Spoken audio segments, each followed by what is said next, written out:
What's the most unhealthy thing you've seen someone do? Story 1. Someone turned off their oxygen tank to smoke a cigarette. That's dedication. Story 2. There was a regular at the casino who'd roll in on his motorized scooter. He'd constantly order Red Bull with vodka, smoke unfiltered cigarettes, and play 3 video poker machines at once during 36 to 48-hour marathons. He was significantly overweight, had a hostile attitude toward others, and only ate from the casino's fried chicken joint. One day I went to wake him up and sadly he had passed away. That's hands down one of the most shocking things I've ever witnessed. Story 3. I saw a guy chug 6 energy drinks with a cigarette and call it breakfast, saying sleep was a scam. I'm convinced his organs have a group chat planning their escape.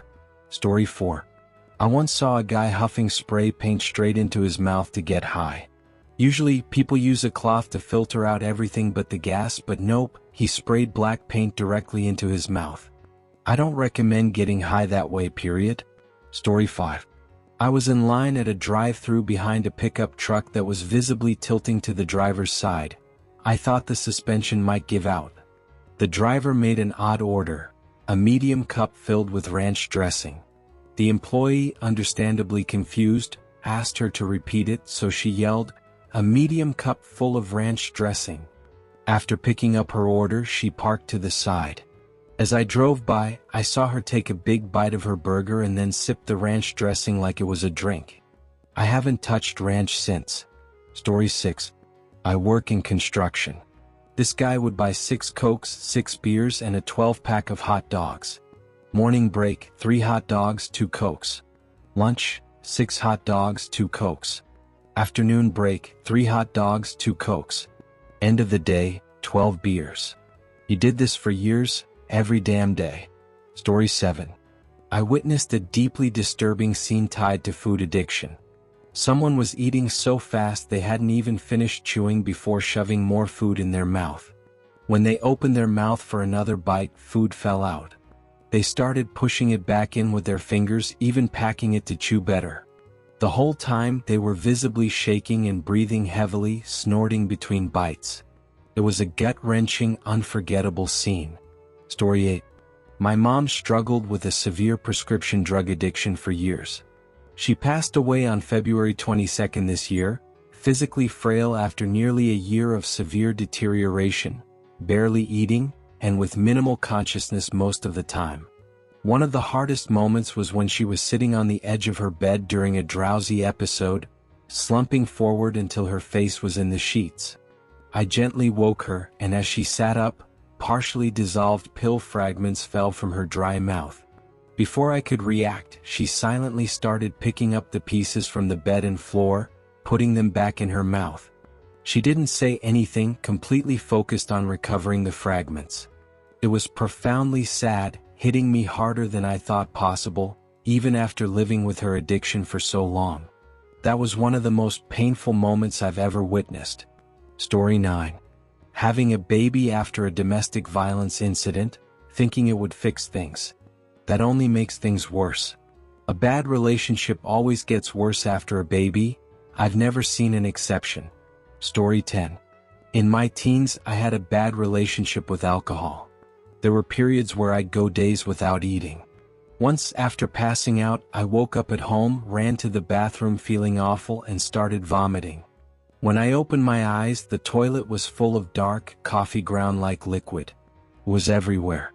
I didn't remember anything from that day, just kept vomiting before I could clean up and go to bed. This happened multiple times over the next 6 months while I kept drinking. I never saw a doctor then. Years later, at 18, I mentioned it to my doctor, who said I likely had an esophageal injury causing stomach bleeding. Since the symptoms stopped when I quit drinking, he didn't think further tests were needed. Edit 1. For those asking where my parents were, they were dealing with their own substance struggles. I grew up in a tough environment and, in many ways, followed the example around me.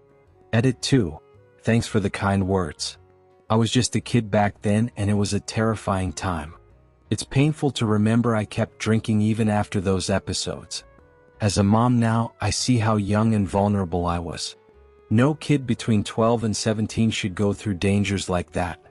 I'm deeply grateful I got a chance to move forward, and I hope every kid out there walking alone finds the safety and hope I eventually found.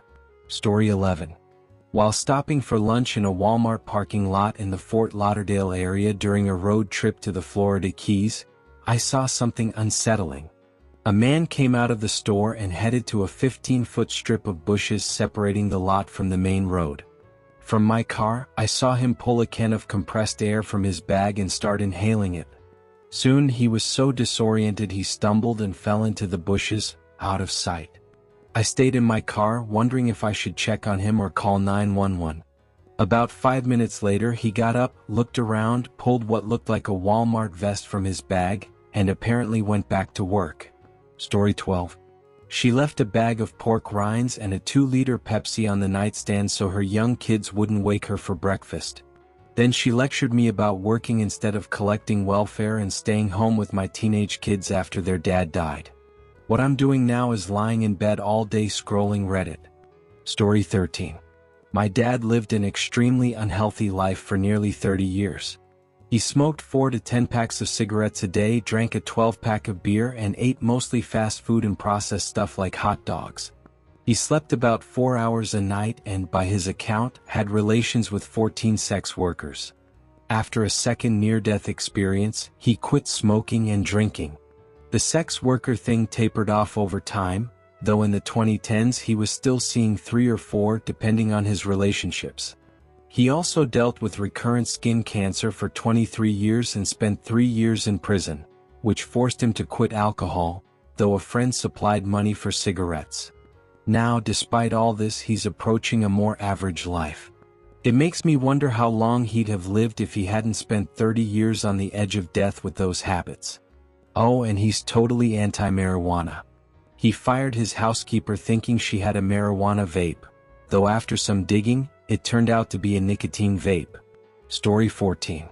In a rough part of town, I was with friends filming a video project in an alley when I saw a guy, probably my age, inching along a wall. He seemed to be looking for something, then picked up a used needle. Without hesitation, he injected it into his arm, trying to get the last bit of whatever was left. It was a tough scene to watch, easily one of the saddest moments I've experienced. Story 15. While working at Starbucks in college, a woman came through the drive-thru every morning Monday to Friday with the same order. A venti with 6 shots of white chocolate mocha, 11 pumps of syrup, whole milk, the cup lined with caramel drizzle and whipped cream.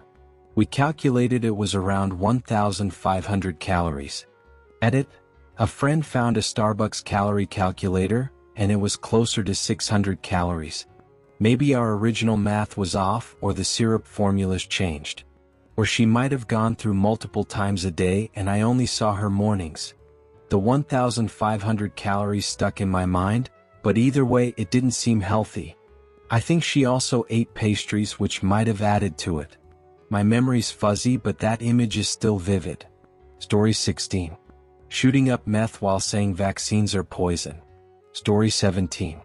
I treated a patient with a tiny surgical wound infection, originally just a centimeter wide. He knew something was wrong but didn't get it checked until he could no longer lie on his back. By the time he reached the hospital, it had progressed to necrotizing fasciitis, a flesh-eating bacteria destroying skin from mid-thigh to mid-back. It was so severe he was given a 30% chance of survival. I'll never forget the pain of that infection. It's not the worst I've seen, but it's one of the most striking examples. Story 18. I worked with a 22-year-old woman for a couple of years who, I was shocked to learn, had spent over 10 years drinking only coffee and caffeinated drinks, no water, because she didn't like it. She often complained of headaches, stomach issues, joint pain, weight gain, eye problems, and other ailments. Toward the last 6 months I worked there, I noticed she carried a half-gallon water jug. I asked about the sudden change. She said she'd seen a doctor who gave her health advice: cut caffeine and eat a balanced diet. By the time I left, she'd lost significant weight and rarely complained about those issues anymore. Story 19. An ex-girlfriend drank over a 12-pack of Mountain Dew daily for more than 10 years, barely touching water. Her doctor warned her stomach was damaged from excessive sugar and soda. Sadly, she didn't change her habits. Story 20. I knew someone with such poorly managed diabetes that, over time, they had over 6 surgeries to remove toes one by one, then part of their foot. They're left with stumps where toes used to be and have severe mobility issues, needing special shoes and a walker but often refusing them, sleeping upright on their couch. Shockingly, they still eat sweets and fast food. They're adult kids, aware of the situation, give them whatever they want, saying they're independent and can have what they desire. A year and a half ago they had a quadruple bypass. During recovery, people brought them cookies and jams. It's hard to grasp how they continue these habits despite such severe consequences. Story 21. I have a friend who only eats pepperoni pizza for every meal and drinks Capri Sun. He hasn't had water in 10 years. Story 22. My friend took her husband to the hospital because he was screaming from a severe headache. She thought it was serious based on his behavior. The doctor said he was severely dehydrated and asked when he last drank water. He said at least 2 years, he only drank Coca-Cola. He was furious about the hospital bill, haha. Story 23. As a retired paramedic, years ago we got a call about a guy in his early 20s with cardiac symptoms, which in our area often meant chest pain tied to stimulant use. We arrived at a rundown apartment building and went to the second floor. Our patient crawled toward us, exclaiming, "Get me a priest." His reaction seemed dramatic, but it drew a crowd of neighbors, so we got him into the ambulance for a quieter evaluation. When we asked about his medical history, he used a technical term I hadn't heard since training. I thought, this is serious. We hooked him to the cardiac monitor and found atrial fibrillation, an irregular heart rhythm, at about 180 beats per minute, pretty high. We gave him amiodarone and 4 fluids and he responded well. When we asked what he was doing before symptoms started, his story floored my partner and me. He'd been admitted multiple times that week for the same issue. After his first hospital visit, he asked how to prevent it. The doctor gave standard advice. Avoid stimulants, limit caffeine, stay hydrated, eat a balanced diet, and exercise. He went home and only remembered to drink lots of water, chugging about 3 gallons in one day, which caused a sodium imbalance and landed him back in the hospital. After that second visit, he asked again how to prevent it, and the doctor, already exasperated, clarified, "Don't drink 3 gallons of water." He took that to mean don't drink anything. 2 days later, we picked him up again because he hadn't had any liquid since discharge. We took him to the same hospital for the 3rd time. The triage nurse, seeing him, came over quickly and asked what brought him in this time. She seemed surprised but not entirely shocked by the reason. Story 24. An ex-co-worker would have his bartender run out and blow into his car's ignition interlock so he could drive home. Screw both of them. Story 25. In high school, a kid would pour paint thinner into an empty chewing tobacco tin and huff it with the force of 3 Kirby vacuums.